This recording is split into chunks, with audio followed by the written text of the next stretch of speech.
gracias por la invitación y por dejarme el honor de ser la última conferencista.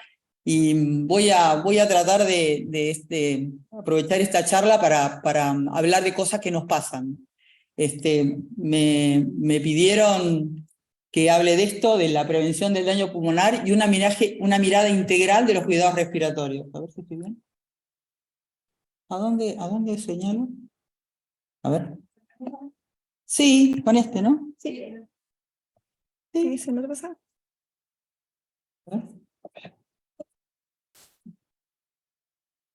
Vamos a compartirlo de nuevo. Ahí está. Bueno, esta era la charla y esta soy yo pensando cómo voy a encarar esta charla, pero después me di cuenta que por algo Sole y Javier me quieren y pusieron esta cosa de la mirada integral.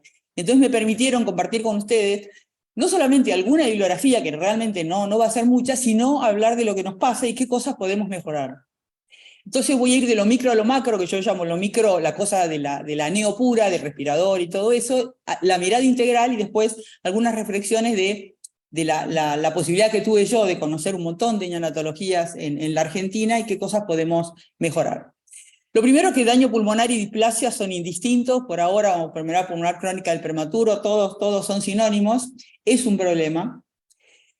Es un problema que les pasa a todos, o sea, no es exclusivo de los prematuros. Si nos esmeramos, todos podemos hacer un daño pulmonar en cualquier peso. Es cuestión de proponérselo. Entonces, es cierto, realmente es cierto, que lo que es más frecuente y obvio, el desafío son los más chiquitos, y los más chiquitos, nosotros pusimos menos de 1.500 gramos, pero en otros países que tienen como un poco más de desarrollo de las neonatologías, el desafío está en los todavía más chiquititos, menor de 29 semanas, que como van a ver no es un desafío tan importante en Argentina, porque en Argentina todavía la mortalidad de ese grupo de chicos es muy grande. Cuando mejoremos la sobrevida de esos chicos, va a aumentar la displasia, pero es un camino que tenemos que recorrer. Estamos ahí todavía y yo voy a hablar un poco de esto, complementando lo que dijo Ricardo Nieto. Con respecto a la definición, hay bastante acuerdo en la definición, uno tiene que ponerse de acuerdo, lo mide a los 28 días requerimiento de oxígeno y ve cómo le va a las 36 semanas. En eso, por ahí, la Neonatal Research Network agregó que tiene valor pronóstico esto de las 36 semanas y está bien, pero hay un acuerdo bastante serio al respecto y eso que antes se decía, la displasia fisiológica o la definición con pruebas fisiológicas, ya más o menos se acordó que ponemos la edad gestacional y las 36 semanas y 28 días y más o menos estamos bien. Y lo que pasa en nuestra realidad es que por lo que vemos nosotros y que todavía existen pacientes que tienen daño pulmonar que se hubiera podido evitar, porque son chicos grandes, 1,2 kg, 1,3 kg, etc. Y el último mensaje, que después hay una diapo al respecto, es que no podemos mejorar lo que no medimos. Y eso es uno de los conceptos más importantes. Tenemos que medir lo que hacemos para saber qué podemos hacer para mejorar. Este es un artículo que justo salió hace un mes de Anne Greenough, una neonatóloga inglesa que realmente tiene una trayectoria sumamente seria en cómo encaró ella todos sus proyectos de investigación. Ella, en el resumen, en la primera parte dice: la displasia es un problema global que tiene más incidencia en los menores de 29 semanas, y global se refiere a que, por supuesto, ya hay un artículo que compara displasia broncoalveolar en varios países con una incidencia entre un 10 y un 40%. Es multifactorial, como todos dijeron acá. La displasia no bajó a lo largo de los años, por más que tuvimos enormes adelantos para jóvenes como yo, que vimos aparecer el surfactante, que vimos revivir el CPAP, que apareció la alta frecuencia, que sincronizamos, que volumen garantizado. Todo eso, la displasia no bajó, excepto, como vamos a ver, con algunas drogas, pero en realidad sigue siendo un problema multifactorial, por eso no baja. Y algo que les voy a contar ahora, que lo dice Anne Greenough y lo dicen muchos otros que hacen seguimiento, es jerarquizar la importancia del seguimiento y no quedarnos nosotros como qué exitoso que fuimos, que se fue a su casa sin oxígeno. Porque los cambios que suceden en los prematuros y los chicos estos tan graves de la terapia, cuando van a seguimiento, no se acaban con los 2 o 3 o 4 primeros años. Y acá me permití algo que no tiene que ver con el daño, un poco con el daño pulmonar, traer algo que manifiesta mi admiración por Anne Greenough. Ella para los que nos tocó la parte de ver la alta frecuencia y si la alta frecuencia era mejor que la convencional, y es tan larga la historia de la alta frecuencia que tiene una etapa presurfactante, una etapa intrasurfactante y una etapa postsurfactante, cuando uno ve la historia y la evaluación de la alta frecuencia. Pero el 2002 fue un año clave para alta frecuencia. ¿Por qué? Porque aparecieron 2 estudios que medio sellaron un poco la pregunta de qué es mejor, empezar con la alta frecuencia o empezar con convencional. Y obviamente, ¿cuál es el endpoint de los prematuros? Displasia o muerte. Como en los de término, que es muerte o ECMO. Así que eso es bastante justo. Uno termina displasia o muerte y el otro ECMO o cosa. Bueno, estamos en displasia o muerte y les daba estos 2 estudios. Uno no eran tan parecidos, pero uno era de Estados Unidos y otro era el UCOS, United Kingdom Oscillatory Study, que lo dirigió Andrinov, y querían demostrar lo mismo. ¿Qué pasa? ¿Lo ponemos de entrada en alta frecuencia o lo ponemos en convencional? No, lo ponemos, lo que dieron los dos, con una editorial muy buena de Ann Stark, que decía, por ahora seguimos con lo que sabemos hacer, que es ponerlo, imagínate que todavía no había llegado el CPAP precoz, todo eso, lo ponemos primero en ventilación convencional. ¿Pero por qué cuento este estudio? Porque lo que les digo es que no había diferencia entre ventilación mecánica o alta frecuencia al inicio, entonces como el outcome combinado no había diferencia, empecemos con lo que más sabemos. Y lo que dice está muy bien lo que dice Ann Greenough, es que cuando hacen este UCOS, comparan cómo les va según cuánto tiempo hacía que había llegado el respirador de alta frecuencia. Y ve que cuanto hace menos tiempo que llegó el respirador, peor le iba a ese servicio. Pero ella dijo, no, vamos a ver, porque lo que yo vi fue que no cambiaba, pero vamos a verlo después, vamos a verlo cuando estos chicos tienen 11 o 14 años. Y mirá lo que dice.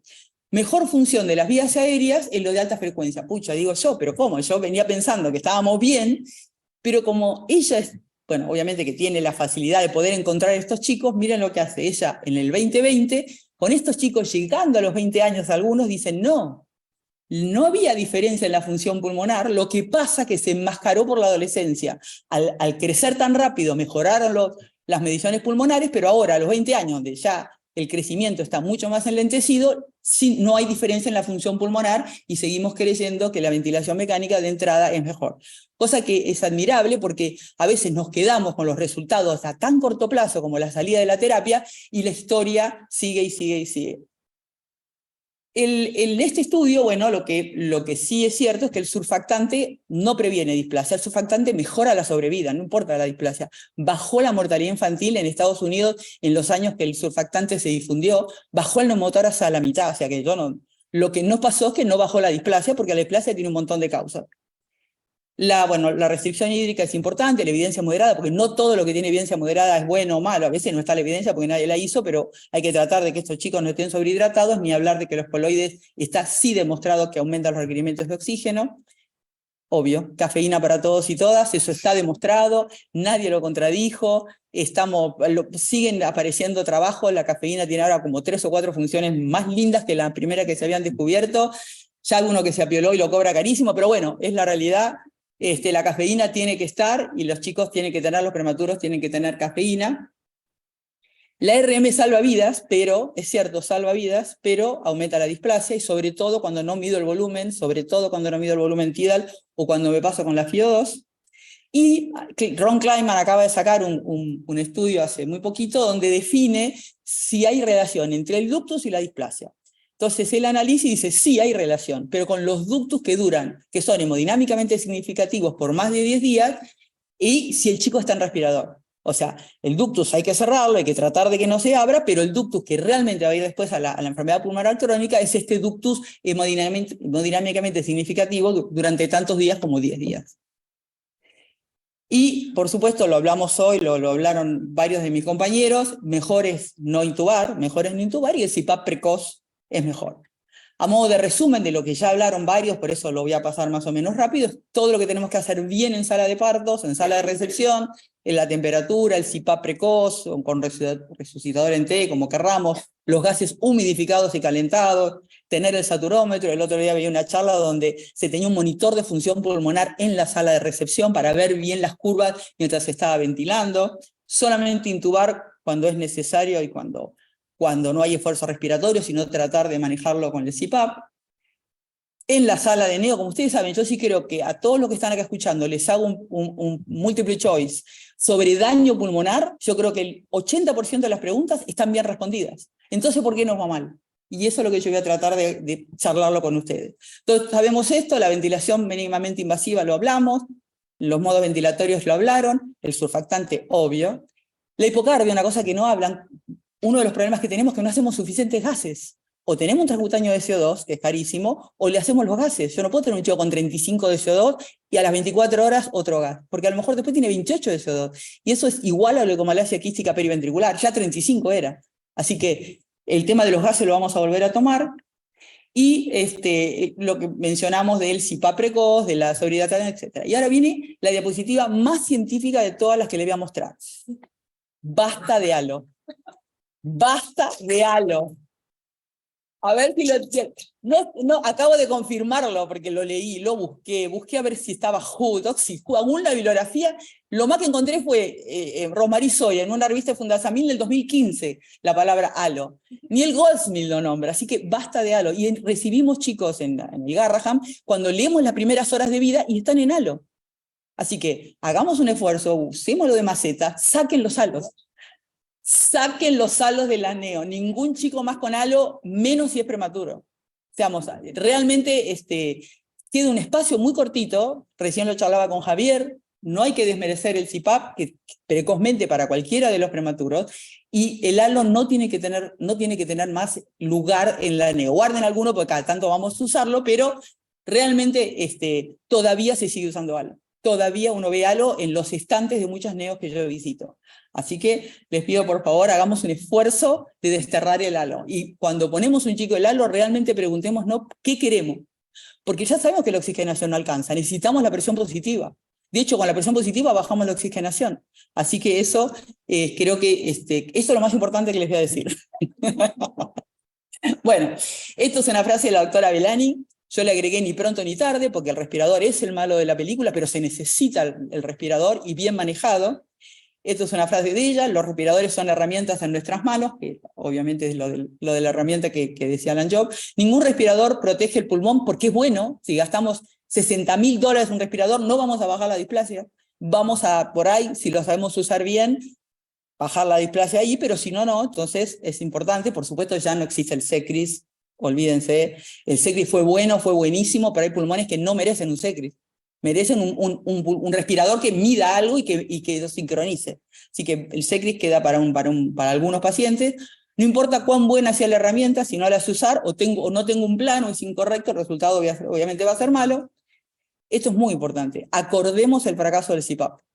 No puede ser que para uno fracasó el CPAP, para otro había que aguantarlo un poco más, para otro lo aguante 8 horas con la lengua afuera, el pobre chico que ya respira, no sabes con qué. Entonces, acordemos en el servicio a qué vamos a llamar fracaso del CPAP. Usémoslo en todos, pero acordemos el fracaso. Por supuesto, los modos sincronizados y el volumen garantizado. Y cosas que nos pasan. CPAP a cualquier costo, está buenísimo, de entrada, pero llega un momento que el CPAP fracasó. Y eso que insisto mucho porque nosotros vemos a veces cuando nos mandan los chicos, nosotros obviamente por el Garraham es raro que tengamos un chico de entrada en CPAP, siempre lo tenemos de salida, pero bueno, vemos esto y escucho muchos de mis compañeros este tema de quedarse solo con el CPAP. El surfactante tiene que estar indicado. Cualquier chico que requiere oxígeno y es prematuro y no recibió corticoides prenatales, como vamos a ver, un porcentaje bastante alto de los prematuros de Argentina, obviamente van a necesitar el surfactante y es bueno que lo tenga. El modo que decido ponérselo tiene que estar bajo protocolo, no que uno haga una cosa y otro haga otra. Acordemos una forma de usar el surfactante en nuestro servicio. El tema de los gases es un problema, porque yo entiendo que sacan sangre, que el hematocrito y todo eso, pero mucho peor es que la CO2 baje. Mucho peor es tener CO2 de 22. O sea, la primer CO2 no es culpa de nadie. Por ahí me pasé un poco con el respirador, por ahí no me di cuenta que expandía tanto, lo que fue. La segunda es culpa nuestra, claramente, porque ya vimos la primera. Entonces, si yo tengo una CO2 de 35 y no hago nada, la siguiente CO2 que tenga va a ser responsabilidad mía. Entonces, ojo con los gases. Yo a veces veo chicos en respirador que como están en respirador y no tan agudos, pero el gas es lo único que tenemos para saber que estamos haciendo las cosas bien en lo que es CO2 y pH. Obviamente que tenemos el saturómetro para todo lo demás. Yo no digo 20 gases en un día, pero si yo voy a cambiar el respirador necesito ver la respuesta. Y un problema que enfrentamos en los servicios, cuando llegaron los respiradores nuevos en el 2009, que se inundó la Argentina por la H1N1 de respiradores de, en ese momento, última generación, fue el tema de los sensores de flujo. Es un tema que cuando nosotros compramos un respirador tenemos que averiguar bien cómo van a durar esos sensores de flujo. Si yo voy a poder reponerlo, si es el alambre caliente, que es un poco más débil, o lo que fuera, pero eso me va a permitir, porque manejar estos respiradores está bastante demostrado que el sensor de flujo es mucho más preciso que el sensor distal en los prematuros chiquititos. Chicos grandes no es tan problemático, pero el sensor de flujo lo necesitamos para ver lo que estamos haciendo y aparte para dar el volumen garantizado. Y después este tema. Tenemos que saber para mejorar. Los datos en los servicios permiten compararnos. Entonces, primero compararnos con nosotros mismos y ver cómo nos va.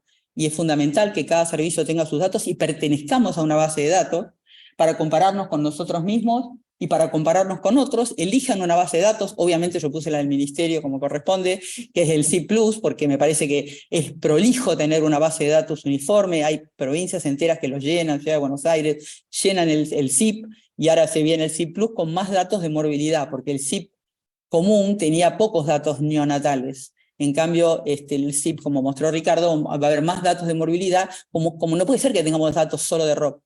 Por suerte, está recontra demostrado la unión de ROP y displasia, así que ROP grave, displasia grave casi seguro. Hay investigaciones que demuestran la relación en la patología vascular de la retinopatía y de la displasia. Es poco probable que tengamos mucho ROP grave y, primero, para tener ROP grave tiene que llegar a ciertas semanas y displasia sin displasia, así que ahí hay una relación. Pero bueno, ROP es casi lo más cerca que tenemos de ver cómo le va a los recién nacidos.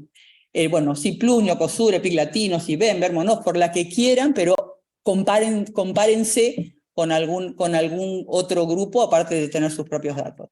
Y esta es una frase que hace mucho tiempo que leí en un libro, que los datos son como focos que iluminan una situación que ya está. No es que los datos aparecen cuando yo los busco, no, eso ya estaba y yo le puse el foco y bueno, ahora estoy en lo que yo hago, cómo trato de interpretarlos y actuar en consecuencia.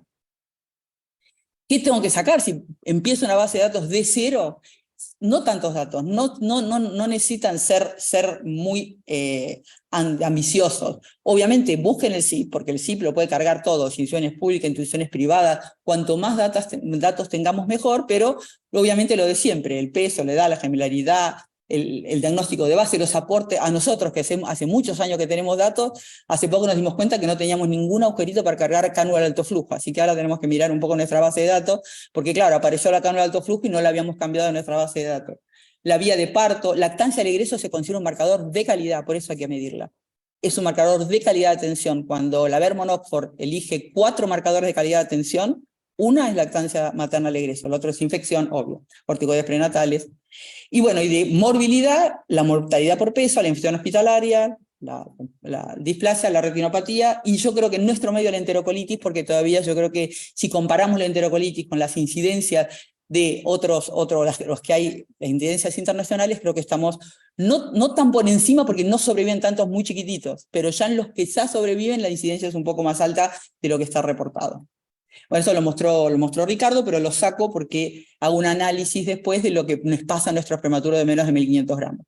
Para los que quieren saber cómo les va a la atención perinatal de la Argentina y vea que uno de los problemas más serios que tenemos es la atención primaria, está esto que es el CIP, que lo informan todos los años, que son 70% de las maternidades públicas, 44% de los partos de la Argentina, y como contó Ricardo, uno de los problemas más serios que tenemos es la primer consulta del 44% de las embarazadas de la Argentina, solo menos de la mitad llega antes de las 12 semanas.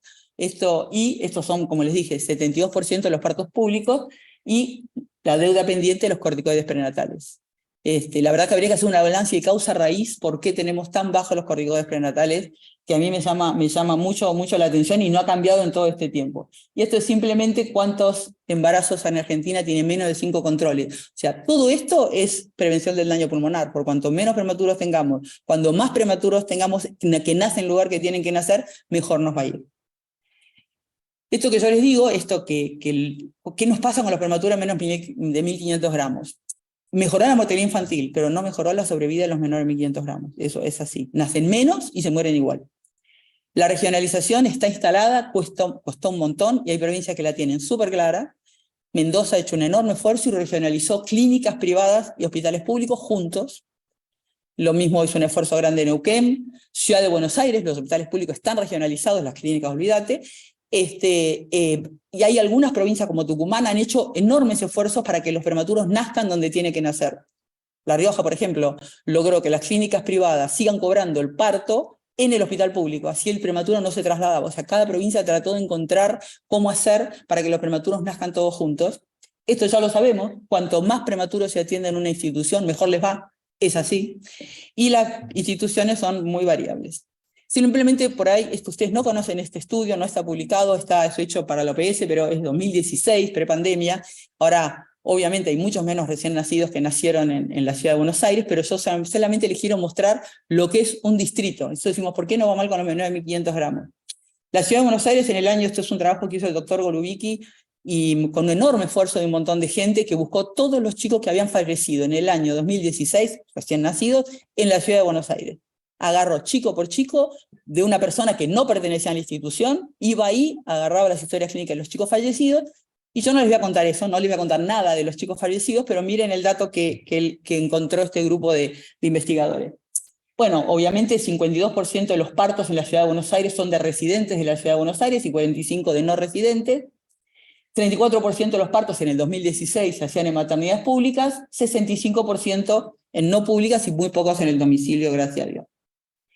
Y uno dice, bueno, ¿cómo están distribuidos los partos? Hay instituciones de más de 3.000 partos, de 2.000 a 3.000, de 1.000 a 2.000, y fíjense, vemos instituciones, establecimientos totales, públicos y privados, 3.000, en ese momento había 2 públicos que tenían más de 3.000 partos, y 4 privados.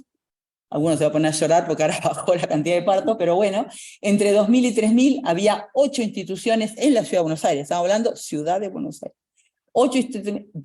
3 públicos y 5 no públicos, y de 1.000 a 2.000, 16. Pero bueno, esto es lo que hay. Ahora fíjense esto. Menos de 1.000 partos, de 500 a 1.000 partos, había 6 instituciones en total, una pública y 5 privadas. Bajemos, de 100 a 500, 43 establecimientos tienen entre 100 y 500 partos, 43 no públicos, y menos de 100 partos, no, perdón, acá, 5, lo leí mal, 5 y 5, y menos de 100 partos, 43 instituciones privadas de la Argentina, de Buenos Aires, de la ciudad de Buenos Aires, perdón, tienen menos de 100 partos por año, privadas, menos de 100 partos por año. Y fíjense, en la ciudad de Buenos Aires hay 84 instituciones que hay partos. Pues, ¿dónde están los neonatólogos? Y no están. ¿Cómo van a estar si no se puede cubrir eso? 12 públicas y 72 no públicas. Y 48 de los 84 establecimientos tienen menos de 500 partos anuales. 1,2 por día. Entonces, esto así no podemos mejorar, y menos los prematuros. Simplemente para ver cómo sobreviven los prematuros en otro lado, esto lo uso siempre porque son un montón de redes de Japón, España, Australia, se juntaron, compararon 88.000 prematuros y le sobreviven 87%. Y corticoides prenatales 78 a 94. ¿Qué nos pasa a nosotros? Ricky mostró, pero él los mostró por 1.000, pero yo lo voy a mostrar por 100. Son los mismos datos que Ricardo, pero estos son más impactantes. Porque en Argentina, datos argentinos, no de privado público, todo junto, en Argentina, sobre la mortalidad de los prematuros de menos de 1.500 gramos es de 32%. Y de menos de 1.000 gramos, la mortalidad es del 63%. Entonces, esto es el desafío que tenemos que tener. Tienen que vivir más chicos, tenemos que tener más displasia, porque tienen que vivir más estos chicos. Esto es país, país DAIS, de la última estadística que salió publicada. Acá tenemos la sobrevida entre 1.000 y 1.500, es bastante alto, 84. Entonces la sobrevida global de un prematuro de menos de 1.500 gramos en Argentina, datos 2021, es 67%. 87 tenían todas esas redes en el 2017. Así que bueno, esto es un desafío que tenemos que esforzarnos en este grupo. Y la historia siempre empieza, ¿dónde empieza la historia de un prematuro? En el centro de atención primaria más cercano al domicilio de la madre. Ahí empieza la historia de ese prematuro. Bueno, esto es de la red Neocosur, yo realmente los respeto un montón porque publican y nos permiten ver, nos iluminan con datos lo que nos pasa en la región. Lo amarillo, estos son los 26 centros Neocosur. Los 26 centros Neocosur, lo que está en rojo es la mortalidad, lo que está en amarillo es la sobrevida con lesión grave, displasia, hemorragia, etc. Y en lo que está En celeste la sobrevida sin lesión grave o sin secuela grave. Entonces, en estos 26 centros, que incluyen varios países, Paraguay, Uruguay, Chile, Perú, varios de Argentina, públicos y privados, tienen la mortalidad de menores de 1.500 gramos es 27% en toda la red. La sobrevida con secuelas graves es 28.9%, casi 30% de los prematuros de la red de Ocosur sobrevive con secuelas graves, y el 44%, el promedio del 44% sobrevive con secuelas menores. Hablamos de secuelas graves, displasia, enterocolitis, leucomalacia quística, retinopatía, etc. O sea, es muy variable en la región, muy variable entre los centros, y realmente es, como les digo, una deuda pendiente sobre todo este tema de la sobrevida. Entonces, ¿cuál es la mirada integral de los cuidados respiratorios? Lo primero, ponernos de acuerdo entre nosotros. Yo sé que es difícil, que los lunes hace una cosa, que le gusta el cipá precoz, los martes de Lisa porque viene de la Sardá, y en Sardá, buenísimo el Lisa, vamos con la Sardá, que está perfecto. El miércoles reanima con 21 porque le hace mal 21. Pero el otro es viejo, tiene como 60, como yo, y dice, no, che, dejate hinchar 60, vamos, ¿qué 30? ¿Qué 30? Vamos con 100 que vamos seguro. Y el otro lo mismo, ni hablar con el ingreso de familiares. Esto es un tema serio en la Argentina, y es responsabilidad de los jefes. Porque independientemente de que vos tengas médicos lunes, martes, miércoles y jueves, hay alguien que lo ve todos los días. Y esa persona es la que tiene que tratar de unificar criterios. Esto no puede pasar, y la variabilidad, esto se llama así, variabilidad de la atención, es un problema que me pasa a mí, que tengo médicos 8 horas todos los días. Todos los días detecto cosas que no todos hacemos igual, y eso no está bien. Entonces, lo último era en qué cosa podemos mejorar. Lo primero, tenemos que mejorar la sobrevida de los menores de 1.000 gramos. Eso es una asignatura pendiente. Pidamos ayuda. Si tenemos alta mortalidad, hay provincias que tienen muy alta mortalidad en sus hospitales de menores de 1.000 gramos, veamos qué podemos hacer mejor, hablemos con los obstetras para que no lo saque tan pronto, que es otra cosa que me encontré en mis recorridos. Pará un poco con el doble patológico, bueno, pero si se van a morir 100%, déjalo adentro. ¿Qué va a hacer? Lo saco a los 600 gramos porque el doble es patológico, pero se mueren 100% de los chicos de 600 gramos, entonces espera un poco, a ver qué pasa. Tenemos que tener datos de morbilidad, tenemos solo de ROP, y eso yo admiro a la gente de ROP porque realmente se ha mantenido a lo largo de los años con mucho esfuerzo, pero son los únicos datos grandes de morbilidad que tenemos. Todos no podemos atender todo, es así, tenemos que ocuparnos de lo que podemos hacer bien, y otros, o derivar la madre, que es lo mejor, en amenaza de parto prematuro, o derivar al prematuro lo antes posible, y hay recursos, como les cuento, que hizo esta provincia. Le dijo, vos querés atender porque si no, atendían al prematuro en el privado, y como el único lugar de alta complejidad era el público, trasladaban al de 800 gramos al público. Entonces le dijo, no, les pago lo mismo que te gana el privado, pero el parto prematuro lo tenés en el público. Sabemos lo que tenemos que hacer, porque no es, como yo les digo, la mayoría de nosotros sabemos lo que hay que hacer para prevenir el daño pulmonar, y tenemos que unificar criterios, y este es mi último mensaje. Ya no hay excusa para que no tengamos acuerdo. Nos pasamos 2 años de pandemia comunicándonos. Ya no hay excusa para que nosotros no podamos tener 1 hora, una reunión por semana en todos los servicios hablando de lo que nos pasa y de lo que podemos mejorar. Muchas gracias.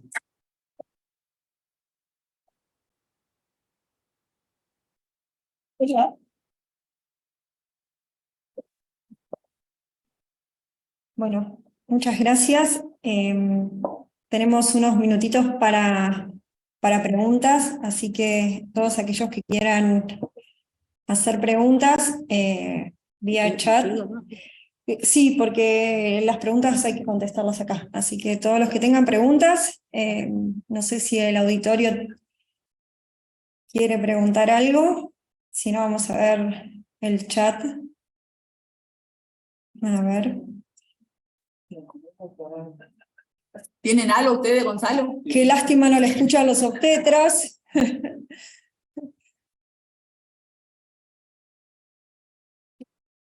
Basta de halo, dice. A ver. No, hay un lugar para el halo, pero no te puede poner a todos en halo, como uno lo ve. Empieza la dificultad respiratoria primero y después seguimos. Eso es lo que yo digo. Excelentes exposiciones. Un placer escucharle. La gente que está conectada por Zoom, si quieren hacer, Mario del Barco dice, excelentes presentaciones, felicitaciones a los disertantes y al grupo. Como colaboración creo que agregaría lo de Diana. que un programa y estrategia de comunicación y el respeto por todo el equipo es fundamental. Gracias, Diana, sos brillante como siempre, un placer poder escucharte. Excelente todo. No sé si alguno quiere hacer algún comentario más acerca de las exposiciones o preguntar algo. Sí, dale, vení.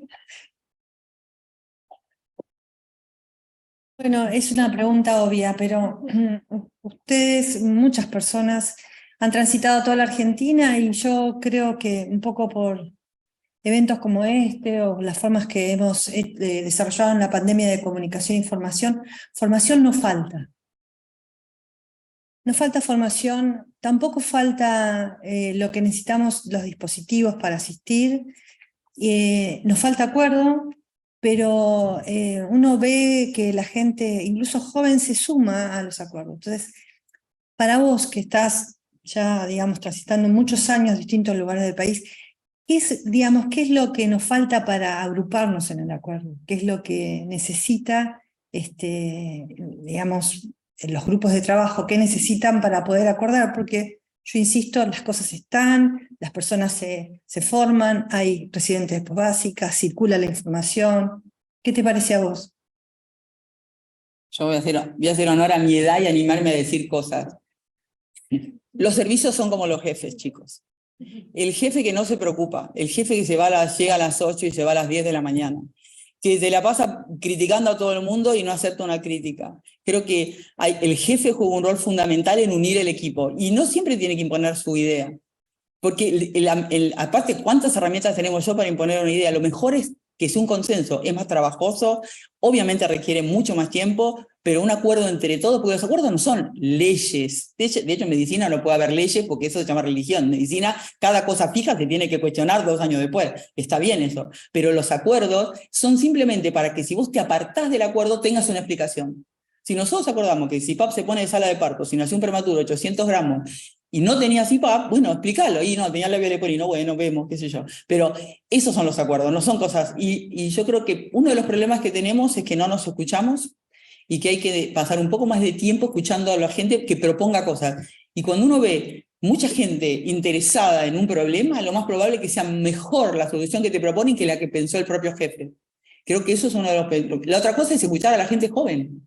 Hay que darle espacio para que opinen, así se equivoquen, pero escucharlos por lo que dicen, porque ellos son los que tienen esa cosa de inquietud permanente que te bombardea y te bombardea, y eso es una cosa muy importante. Y los jóvenes también, no sean pasivos. Está bien que cuestionen, que pregunten, que lean, que odio cuando se pone a mirar el celular a los 2 minutos que yo hablo, pero bueno, está bien, porque lo escriben ahí, que hay que acostumbrarse, o miran un trabajo en 2 minutos después que vos hablaste.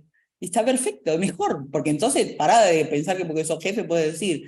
Yo creo que el esfuerzo que tiene que hacer el que conduce un servicio para mejorar la comunicación, para mejorar el allanar todas las aristas para que de eso surja algo constructivo es muy, pero muy importante. Yo coincido con Gladys, por cierto que faltan a veces algunas cosas, yo sé que mucha gente pasa horas peleándose por un insumo, pero es mucho más fácil, van a coincidir, pelearse por un insumo que tratar de arreglar una pelea entre médicos y enfermeras, por ejemplo.